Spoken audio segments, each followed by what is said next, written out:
தான மகிமையெல்லாம் நிறைய சொல்லப்பட்டிருக்கே. 10 கோதான சமவு ஹரவாகன விஷோத்சர்ஜன்.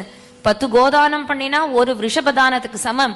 10 விஷபதானம் பண்ணினா ஒரு குதிரை தானத்துக்கு சமம். 10 குதிரைய தானம் பண்ணா ஒரு யானைய தானத்துக்கு பண்ண சமம். 10 யானைய தானம் பண்ணா ஒரு யாகம் பண்ணத்துக்கு சமம். 10 யாகம் பண்றதுக்கு சமம் ஒரே ஒரு ஹரிபக்தருக்கு தன்னோட பெண்ணை கன்னிகா தானமா பண்ணி கொடுக்கறதுக்கு சமம்.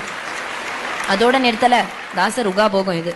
மேல சொல்றார், அப்படி 10 ஹரிபக்தர்களுக்கு 10 கன்னிகைகளை தானம் பண்றதுக்கு சமம் ஒரே ஒத்தன் தவிச்ச வாய்க்கு தண்ணி கொடுக்கறது.